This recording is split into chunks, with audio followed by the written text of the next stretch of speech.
Замын хөдөлгөөний ачааллыг бууруулах, гэр хорооллын хөгжлийг нэмэгдүүлэх ажлын хүрээнд орц гарц нээх, гэр хорооллын гудамжинд авто зам тавьж, хөрсний бохирдол тоосчлтыг арилгаж, иргэдийн эрүүл аюулгүй орчинд амьдрах нөхцөл болцоог хангах ажлыг дистаратаагаар авч хэрэгжүүлж байна. Энэ хүрээнд Чингэлтэй дүүргийн 10, 11, 12 дугаар хорооны нутаг дэвсгэрийн 3998 м квадрат талбайг хамарсан 0.5 км авто замыг ашиглалтанд оруулж байна. Тус ажлын хүрээнд 0.4 км асфальтын зам, 0.1 км байгалийн чулуун зам, 560 м-ийн урттай бетонын явган үний замыг 19 ширхэг гэрэлтүүлгийн хамт хийж гүйцэтгэсэн байна. Зам тавилгатай холбоотой 13 үрхайл өөр эзэмшлийн хашааг татаж ажил тусцаа үзүүлсэн байна. Өнгөрсөн жилүүдэд гэр хорооллын гудамж талбайг хатуу учиртай болгох ажлыг эхлүүлж 13 байршилд 4.5 км авто замыг дүүргийн хөрөнгөөр хийж гүйцэтгэн ашиглалтанд оруулсан байна.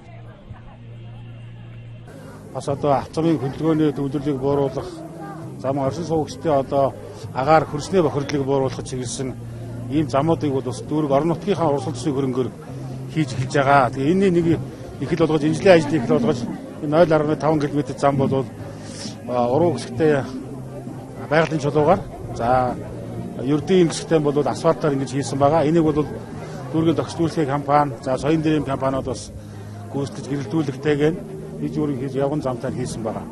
Зам тавихад бол хүн бүрийн тусалцаа хэрэгтэй гэж бодож би манайх бол нэг 50 см татцаа татаж өгсөн. Тэгээ энэ замтай сайхан ийм замтай болсон гэдэг чинь зам дагаж хөгжил гэж ер нь бидний амьдралд үнэхээр сайхан байна. Тэгээ зам тавьж өгсөн дүүргийнхээ дарга нарт болон одоо энэ замыг тавьж өгсөн замынхан давж баярлалаа.